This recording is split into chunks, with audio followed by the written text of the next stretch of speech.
The storm hadn't even reached its peak when Ethan Cole, a 58-year-old former Navy SEAL who'd spent years hiding from his past, felt the earth move beneath his boots. Not a quake, not thunder. Something deeper, something alive. His German shepherd, Atlas, stood rigid in the rain, staring up at Whistler Ridge as if he saw a ghost clawing its way out of the mountain. And then the ground split open. A breath of air, ice-cold, stale, carrying the scent of years that never saw daylight, rose from a darkening sinkhole. Ethan knew that smell. He'd breathed it once in a collapsed bunker in Afghanistan, moments before losing the youngest man under his command. Now it was rising from his own backyard, and Atlas, trembling but unyielding, refused to let him turn away.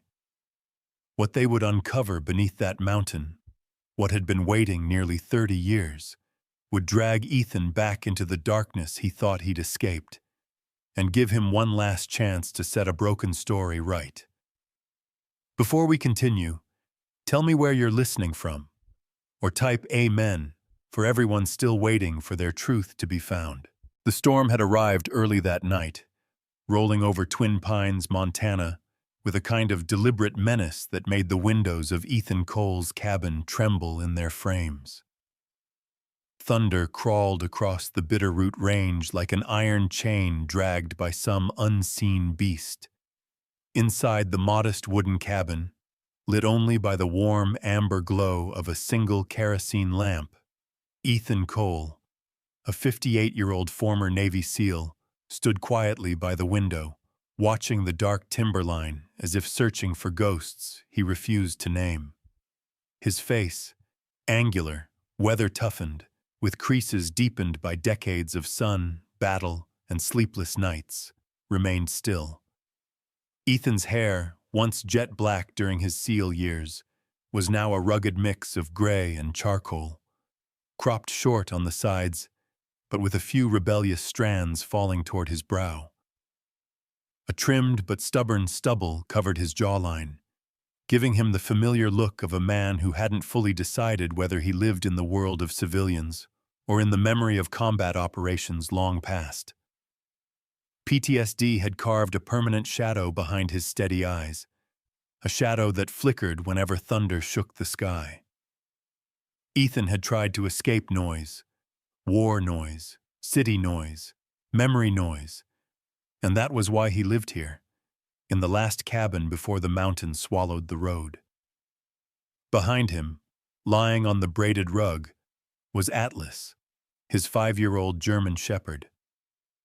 Atlas had the kind of commanding presence that made strangers straighten their posture. He carried a thick coat of storm-colored fur, a striking blend of smoky gray and near-black streaks running along his spine. His ears were always alert, tipped forward like parabolic antennas tuned to frequencies Ethan could never hear. Atlas wasn't just a companion. He had been assigned to Ethan years ago as a therapy dog, after a disastrous extraction mission in Helmand Province left Ethan half-buried in a collapsed mud-brick compound. The dog's loyalty had pulled Ethan through nights when memories became enemies. Tonight, however, Atlas wasn't resting. He was pacing, slow, tense, deliberate. Every few seconds he would stop at the front door, stare up at Whistler Ridge, then glance back at Ethan with an expression of urgency only a German shepherd could make understandable without words. The ridge stood against the storm like a black wall, jagged peaks slicing the sky. Locals spoke about it in lowered voices, not because of superstition, but because memory itself carried weight. The landslide of 1994 had taken part of the mountainside, and 3 lives with it. A sudden bolt of lightning cracked open the sky, illuminating Atlas's tense posture. The dog's fur bristled along his neck, and a low growl rumbled in his chest. Ethan turned from the window, frowning. "What is it, boy?" His voice, gravelly and low, carried the tone of a man used to making calm sound like command. Atlas didn't bark. Instead, he stepped onto the wooden threshold of the porch, muscles drawn tight, like bowstrings. Rain pelted his coat, flattening the thick fur into sleek, dark waves, but he didn't flinch or move to retreat into warmth. He simply stared toward the ridge, unblinking. Thunder shook the cabin again, and with it came the familiar tightening in Ethan's chest. The air pressure, the vibration, the split-second flash of white. His mind twisted briefly, trying to pull him back into memories of collapsing walls and shouts drowned by dust. He steadied himself against the doorframe, forcing his breath into slow, practiced counts. 1, 2, 3. "You're here, Cole." But the storm outside demanded more than grounding exercises. Atlas stepped backward, nudging Ethan's thigh with his wet snout, then pushed forward again, urging him out the door with unmistakable insistence. Ethan grabbed his rain jacket, an old navy blue field shell with frayed cuffs, and stepped onto the porch. The storm swallowed him instantly. Rain slapped against his face in cold sheets, running down the wrinkles around his eyes. He pulled his hood up, though the wind nearly snatched it off.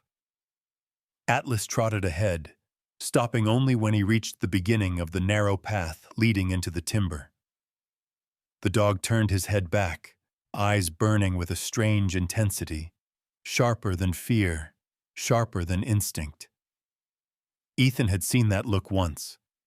Years ago, when Atlas had alerted him to an IED buried beneath a thin layer of dust on a rural Afghan road. That look had saved 5 men. Tonight, it was aimed at the mountain. "You're telling me we need to go," Ethan murmured, almost amused, despite the storm pounding around them. Atlas didn't move, just shifted his stance into a straighter, stiffer posture, a soldier awaiting a command. Ethan took a step off the porch. The mud swallowed the heel of his boot with a wet suction sound. Another step, another rumble of thunder. Atlas led the way slowly, ensuring Ethan followed. The rain blurred the forest into smudges of gray and black, the air thick with the scent of wet pine and churned soil. A third of the way down the path, a deep tremor rippled beneath Ethan's feet.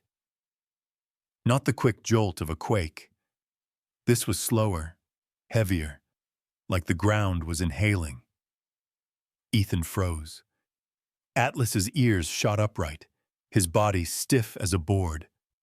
A long, low moan rose from the direction of Whistler Ridge, almost too deep to be a sound. It felt more like pressure traveling through the earth. Then it happened. A crack split the forest floor ahead, sharp as breaking bone. The ground heaved once, violently enough that Ethan had to catch a tree trunk to stay upright. A seam of earth tore open across the path, no wider than a hand at first. But from it rose a gust of air so cold Ethan staggered back. It was the kind of cold that didn't feel like weather. It felt like something sealed, air that had been trapped without moonlight or warmth for far too long. The smell followed, stale, metallic, touched faintly with something sweet and wrong. Ethan had smelled it before, in collapsed bunkers, in abandoned tunnels where men had waited too long for a rescue that never came. Atlas emitted a long, sorrowful whine, hovering near the edge of the fissure, but refusing to touch it. The dog's body quivered, his tail low but stiff, as if he were standing on a gravesite that had just exhaled. Ethan stepped closer, careful not to place weight on the unstable soil. The fissure seemed to pulse, expanding slightly with each rumble of distant thunder, like the mountain itself was breathing. A chill raced down Ethan's spine, not from the storm, but from recognition. Something down there had awakened, something old, something that did not belong in the open air. Atlas looked up at Ethan, eyes glowing in the lightning flash. The message was clear. They needed to act. Ethan scanned the ridge once more, listening to the storm roar through the treetops. He didn't know what was beneath them yet. But his instincts, sharpened by decades of surviving what should have killed him, whispered the same truth Atlas already knew. Something under that mountain had just come back to life. Morning arrived not with sunlight, but with a washed-out grayness that looked as though the storm had squeezed all color from the world. Overnight rain still dripped from the eaves of Ethan's cabin, tapping out a steady rhythm on the metal gutters, as if reminding him that the mountain had not finished speaking. Ethan Cole stood on the porch with a coil of climbing rope slung over his shoulder, a tactical flashlight clipped to his belt, and a survival knife sheathed at his hip. His posture was rigid, the stiffness not from the cold, but from the restless memory of what he and Atlas had witnessed the night before.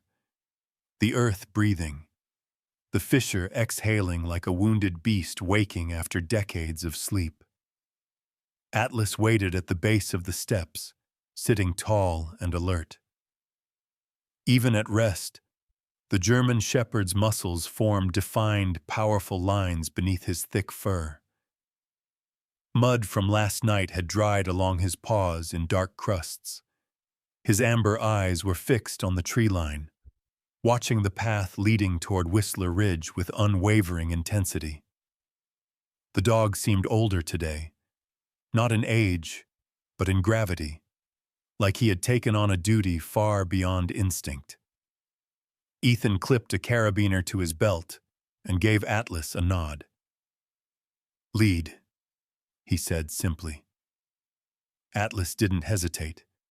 He rose in one smooth motion and started for the woods. The path was slick with runoff, pine needles plastered against the mud as if the forest had shed its skin overnight. Ethan stepped carefully, adjusting the rope across his shoulder. His boots sank slightly into the ground with each step, releasing the tangy scent of soaked earth. Atlas trotted ahead, occasionally lowering his nose to the ground and inhaling deeply, following something Ethan couldn't sense. The dog's gait was determined, purposeful. Ethan noted the way Atlas moved, not as though he were tracking a deer or following a familiar trail, but as if something was calling him forward. Halfway up the ridge, the trees thinned, bent unnaturally by the previous night's gale. Several young lodgepole pines lay toppled, their exposed roots dark and claw-like. As Ethan stepped around one, he noticed the sharp, splintered trunk, a fresh break. Not rot, not time, pressure. The earth had shifted violently. Atlas suddenly stopped. Every line in the dog's body went rigid. His tail froze mid-swing, and his ears angled sharply toward the ridge. Ethan felt it before he heard it. A low, almost inaudible groan from beneath the soil. It was not the sound of wind, nor the creaking of rooted trees. It was deeper, atmospheric, the kind of sound felt more in the chest than heard with the ears. Ethan inhaled sharply, the cold air flooding his lungs with the unmistakable sting of high-altitude frost. He took one step forward and saw it. The ground ahead dipped into a wide depression he hadn't noticed in the dark last night. As he approached, the depression transformed into something more deliberate, more ominous. A sinkhole. One large, enough to swallow a pickup truck. The edges were raw and torn, still slick from the recent storm. Soil clumped loosely at the rim, sliding downward in slow, reluctant cascades. At the center of the sinkhole was a void, a perfectly circular vertical shaft plunging into darkness. Air seeped from it, not in a warm upward draft, but in an icy exhalation, as though something far below was pushing out the breath it had been holding for years. Atlas padded to the edge, though he stayed far enough back that his paws wouldn't break the unstable ground. He lowered his head, nostrils flaring. A deep, mournful sound rose from his throat, a sound Ethan had never heard from him before. It wasn't a warning growl, nor the panicked whine of fear. It was grief. Ancient, untranslatable grief. Ethan crouched several feet from the edge, resting his hand on the ground to steady himself. A shiver ran through his fingertips, an unnatural cold that seeped upward. He clicked on his flashlight and angled the beam down the shaft. The light cut through the gloom, revealing walls coated with wet clay and fractured rock. About 15 feet down, the dirt appeared disturbed, loosened, scraped, as if something heavy had hit the ground with force long before the shaft had widened to this gaping maw. He leaned closer, careful not to put weight on the fragile rim. The flashlight beam drew faint outlines, no shape recognizable enough to name, but the patterning was clear. Something had fallen. Something large. Something that had been buried by time until the storm peeled back the scar. The moment Ethan saw the disturbed soil, a memory detonated behind his eyes. Afghanistan, 12 years earlier. A collapsed mud brick dwelling, dust thick enough to choke on. A young SEAL, barely 21, with sandy blonde hair and a nervous, eager smile. Luke Maddox. Ethan had brought Luke onto the team himself, choosing him for his quiet discipline and sharp mind. They'd been clearing a structure when the roof had given way. Ethan had crawled out. Luke had not. The mission commander ordered retreat, claiming the remaining structure was too unstable to dig through. Ethan had obeyed. He still heard Luke's muffled cry through the dust, fading into an impossible silence. His jaw clenched, and he blinked the memory away. But the sensation remained. This same smell, this same pressure in the air, the same cold rising from a sealed pocket beneath the ground. Luke's ghost wasn't here, but something very similar was.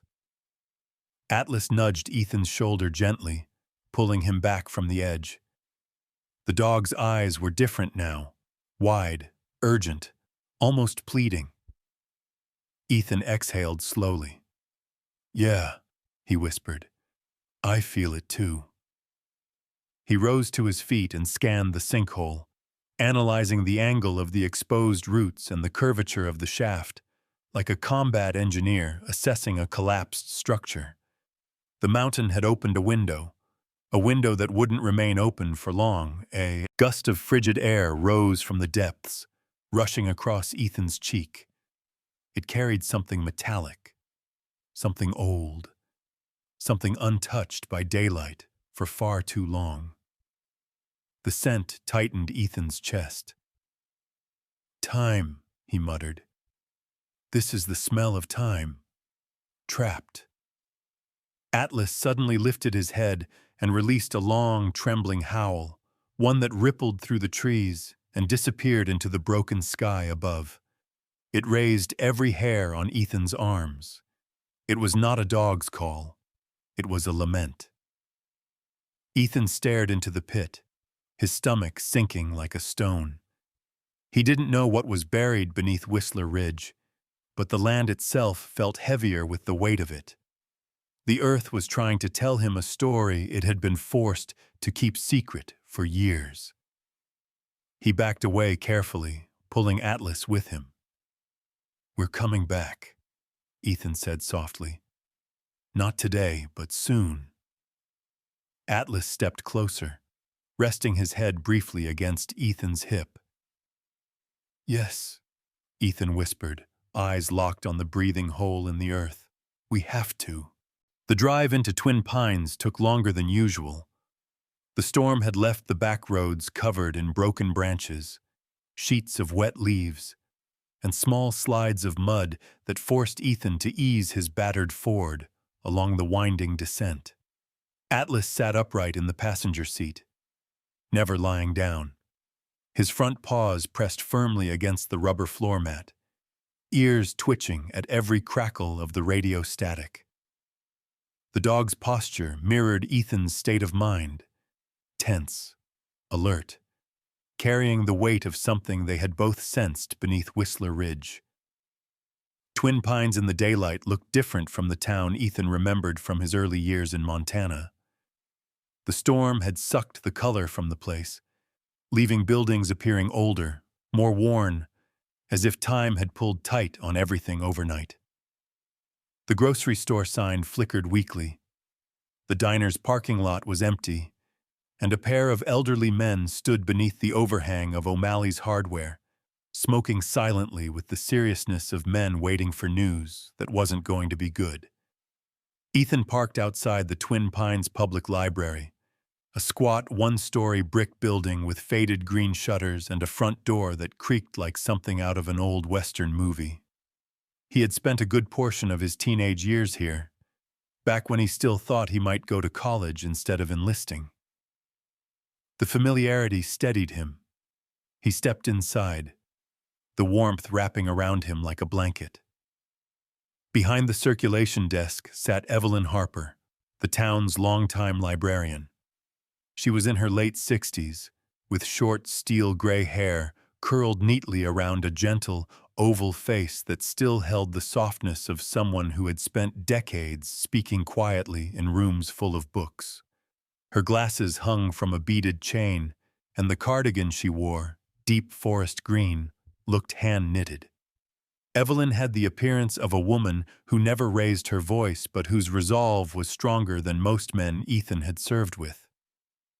She looked up when she heard the bell on the door, recognition dawning across her features.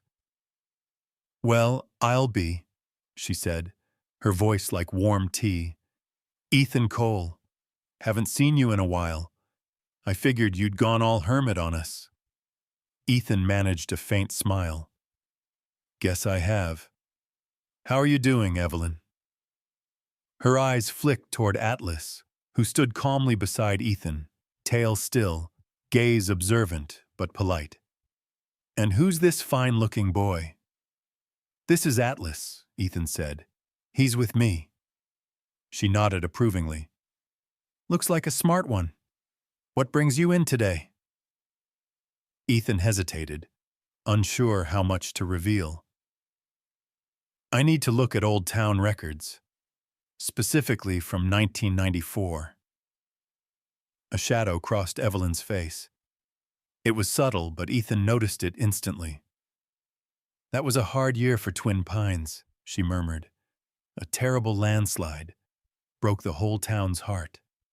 She motioned for him to follow. "Come on. The archives are in the back room." The archive room smelled of paper, dust, and old glue, the scent of forgotten years. Metal filing cabinets lined one wall. Across from them, shelves sagged under the weight of boxed newspapers, school records, and town council minutes, dating as far back as the 1950s. Evelyn moved with surprising agility for her age, pulling down a wide cardboard box labeled Local Events, 1994.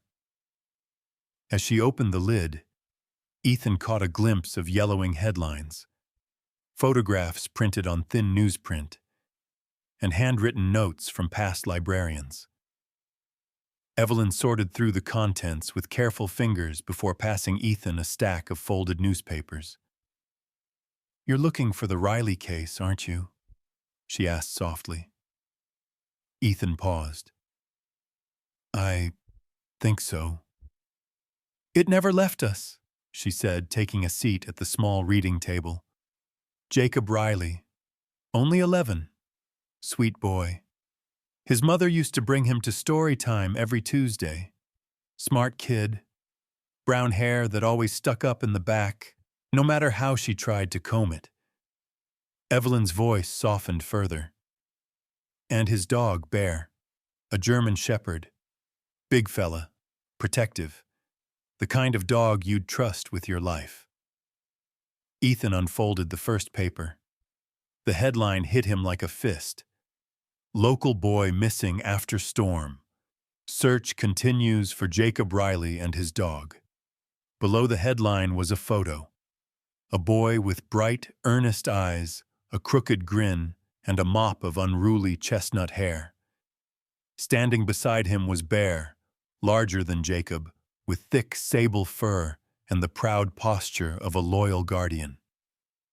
Jacob's small hand gripped the dog's collar, as if he believed Bear could protect him from anything. Ethan stared at the picture too long. Something in the boy's expression, the innocence mixed with adventure, twisted his chest. He forced himself to keep reading. According to the article, Jacob and Bear were last seen near the riverbank. Heavy rainfall that year had caused rapid flooding, and the sheriff's department believed the two were swept away in the current. But Ethan had been near the river countless times during storms. The scent of the sinkhole was not river silt, not rot, not algae. It was something older, entombed. Ethan flipped through more pages. Another report mentioned that search teams had found no footprints, no clothing, no remains. The river explanation was convenient, tidy, too tidy. Evelyn watched him closely. "You're thinking it wasn't the river?"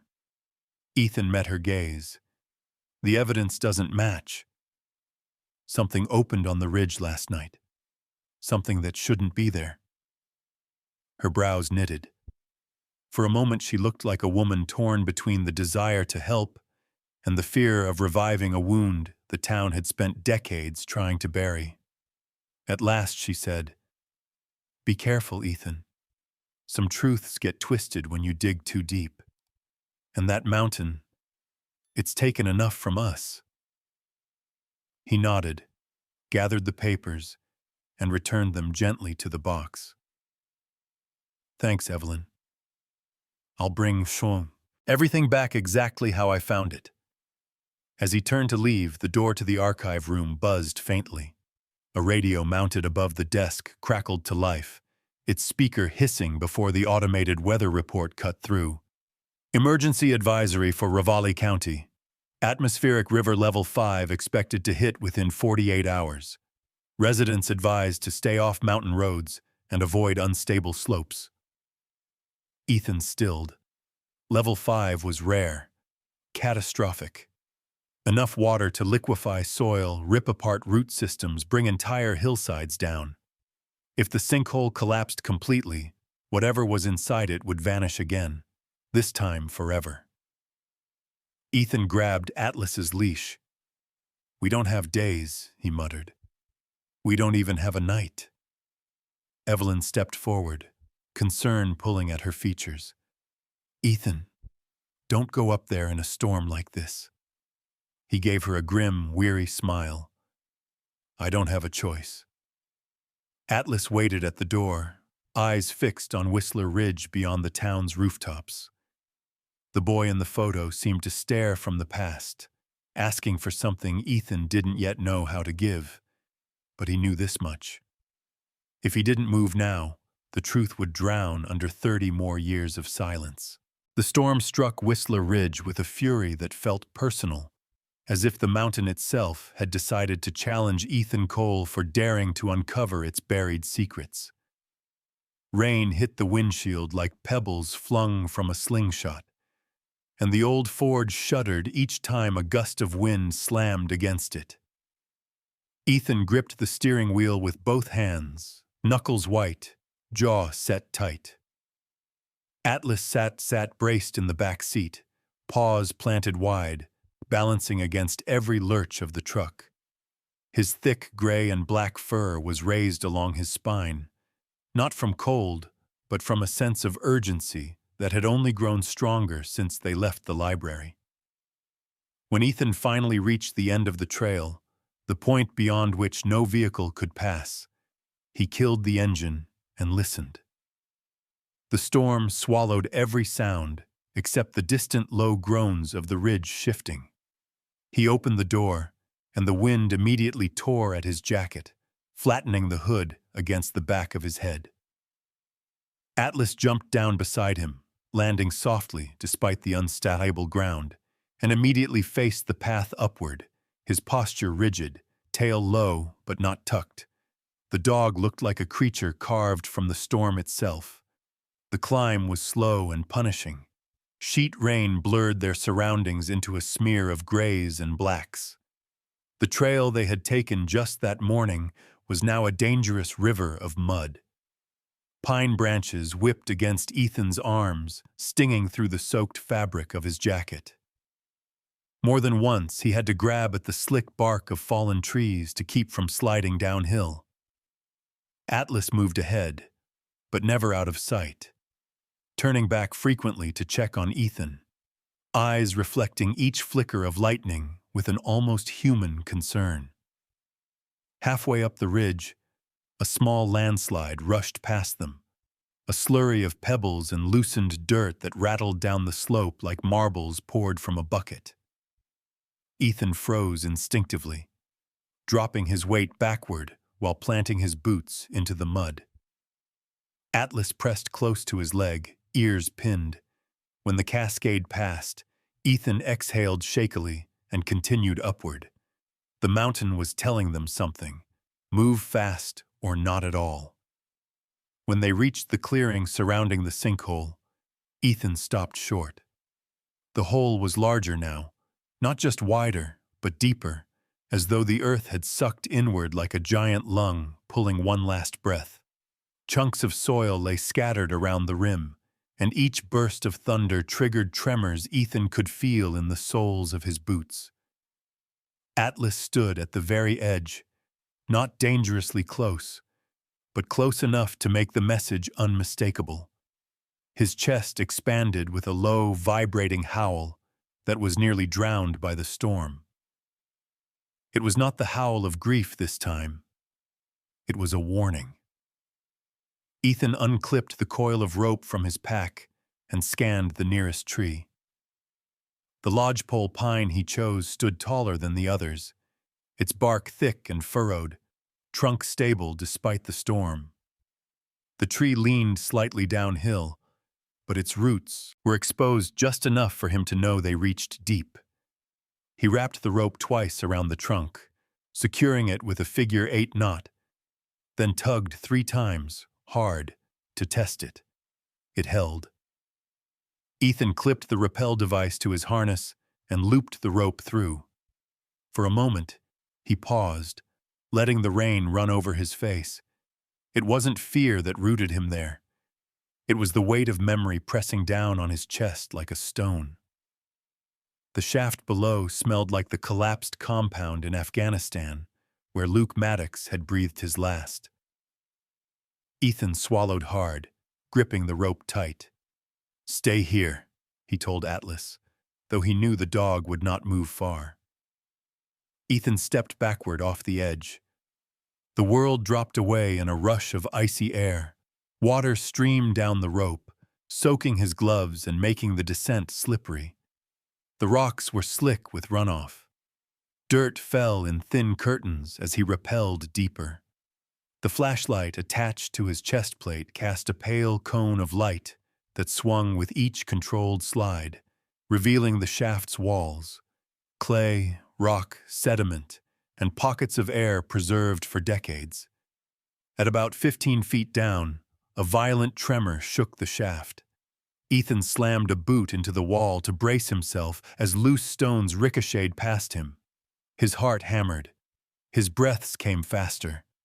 The smell hit him next, a dense, humid scent of trapped decay and long-dead oxygen that mirrored the smell of the Afghan tunnel. His vision tunneled, his throat constricted, his fingers stiffened around the rope. PTSD hit him like a freight train. Suddenly he wasn't in Montana. He was back in Helmand, dust choking the air, the sound of collapsing walls, Luke calling his name through the darkness. Ethan's pulse surged. His grip slipped an inch. His chest felt crushed. Another tremor rattled the shaft, sending more debris down on him. Somewhere above, Atlas barked sharply, high-pitched, panicked, but to Ethan it sounded like echoes of the war. For a few seconds, panic owned him completely. Then Atlas barked again, louder, sharper, filled with desperation and command. The bark cut through Ethan's spiraling thoughts like a blade slicing thick rope. His eyes widened. Air came back into his lungs. He forced his hand to unclench, then re-grip the rope. "You're not there," he whispered. "You're here." He pushed downward slowly, refusing to let fear dictate his movement. When his boots finally hit solid ground, he nearly collapsed from the mixture of exhaustion and adrenaline. The alcove at the bottom was larger than he expected. 3 or 4 feet of dry, untouched air had preserved a hollow beneath the debris. The walls of the alcove were smooth in places, almost polished by the flow of ancient runoff. His flashlight beam drifted and landed on something pale. Bones. 2 shapes lay curled together, undisturbed by time. The smaller skeleton, delicate, narrow-ribbed, childlike, was unmistakably human. Beside it, the second skeleton was larger, canine, with strong jawbones and long leg bones still aligned, as if the dog had wrapped itself around the child in a final act of protection. Thick traces of old fur remained matted in some places, preserved unusually well by the cold, dry pocket. Jacob Riley and Bear. The sight gutted Ethan, not because he was unprepared for the possibility, but because of the tenderness frozen into the arrangement of bones. Bear had died holding the boy, protecting him until his last breath. Ethan fell to his knees, the mud soaking through the fabric immediately. Tears blurred his vision, and he did nothing to stop them. The storm outside thundered, crashing against the ridge like the rage of a world that had waited 30 years to be heard. Ethan reached out with trembling fingers and rested his hand against the dry earth near Jacob's remains. "I'm sorry," he whispered, not to the boy, but to every ghost he had carried with him.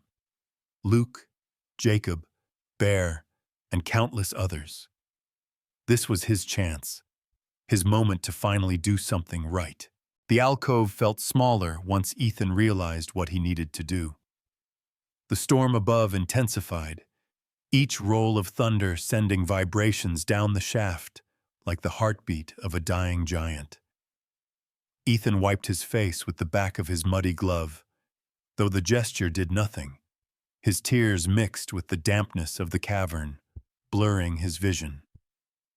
He forced a slow breath, steadying himself the way he had been trained decades ago, then reached for the specialized recovery pouch clipped to his belt. It was a military-grade body retrieval bag, compact but durable, made for harsh terrain. He opened it gently, as if afraid the fabric itself might wound the silence surrounding Jacob Riley and Bear. He knelt beside them with reverence. Jacob's small frame, fragile ribs curved inward like a bird sheltering itself from an unforgiving world, lay pressed against the remains of Bear. The dog's skull rested over the boy's shoulder, as though even death could not loosen the bond between them. Ethan spoke softly, barely audible over the distant rumbling above. "We're getting you both home." His hands, rough and scarred, worked slowly and carefully. He lifted Jacob's bones with a tenderness that surprised even him, arranging them into the padded pouch. Then he slid Bear's remains in as well, positioning the two so they rested together exactly as they had been for nearly 3 decades. A tremor shook dust from the alcove ceiling. Soil trickled from above, landing on Ethan's shoulders in gritty streams. He zipped the pouch, securing it to his harness. "Time to go," he whispered. Atlas barked faintly from above, an anxious, urgent bark. Ethan looked up at the shrinking circle of light from the shaft above him. The edges were crumbling. He gripped the rope, braced his boots against the rock wall, and pushed upward. The climb was harder with the extra weight. His gloves slid on the wet nylon. He tightened his grip, teeth clenched. Halfway up, a deep cracking sound echoed through the shaft. Ethan froze. The light overhead flickered as chunks of soil broke off the rim and tumbled past him. One clod struck his shoulder, nearly throwing him off balance. He gasped, shoving himself harder against the rope. "Just a little more," he muttered. "Move, Cole. Move." The tremors grew stronger. The mountain was closing. Each second stole more of the ridge's stability. The rim folded inward like a closing jaw, shadows creeping across the shaft. Ethan planted his boot, reached upward, and his hand slipped. His glove, soaked through, skidded along the rope. His body lurched sideways. The retrieval pouch swung with him, throwing off his balance. The rope burned against his palm as he slid nearly 2 feet down the wall. "Come on!" Ethan hissed, gritting his teeth. But then the worst happened. His left glove tore. The rope scorched across his bare skin. His fingers spasmed, and suddenly he was dangling with one hand. Above him, Atlas barked, louder than the storm, louder than the collapsing earth. Ethan forced himself to look up. The dog stood at the narrowed rim. Mud splattered across his chest and legs, eyes wide with fear and refusal.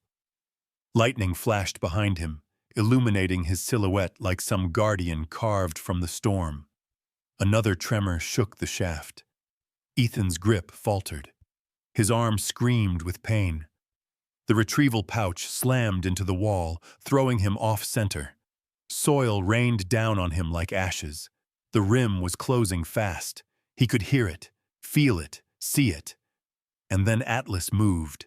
The dog lunged, bracing his hind legs and stretching his body as far as he could without falling in.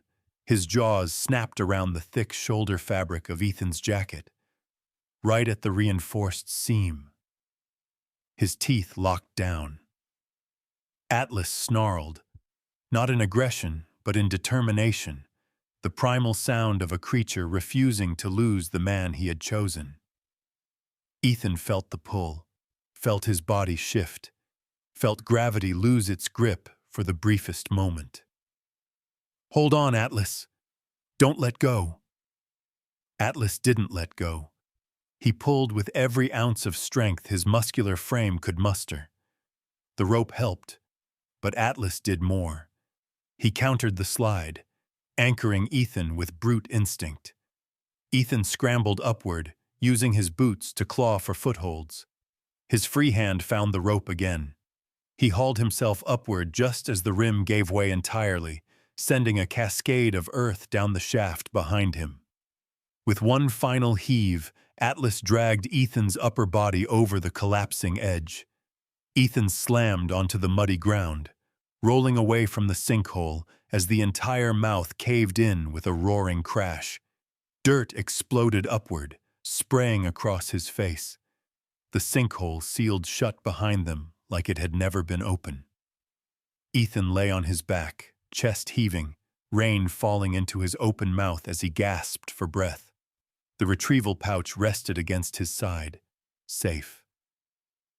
Atlas stood over him, panting heavily, ears pinned back, his thick fur soaked and matted. The dog nudged Ethan's cheek with his nose, whining softly.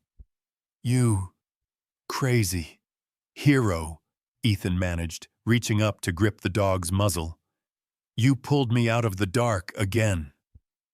The storm began to ease, the rain softening to a steady whisper.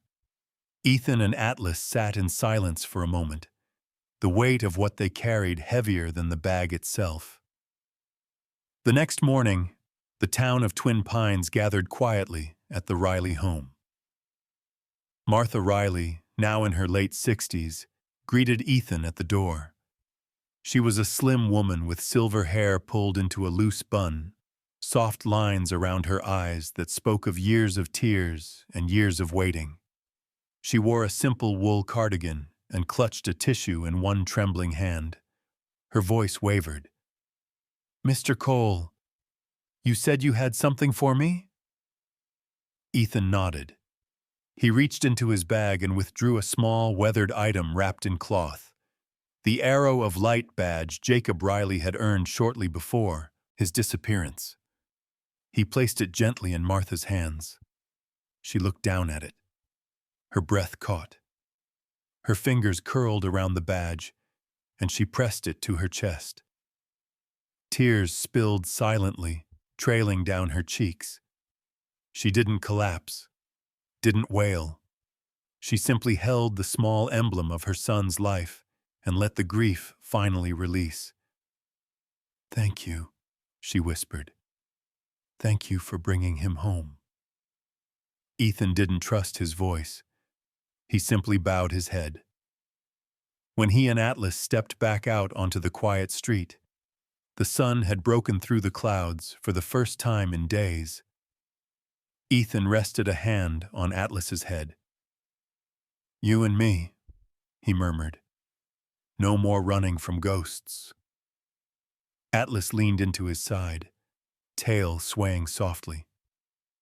And in that small moment, Ethan realized the truth. He and Atlas were no longer two wounded souls drifting through the world. They were family, bound not by past tragedy, but by the courage of choosing to step out of darkness together.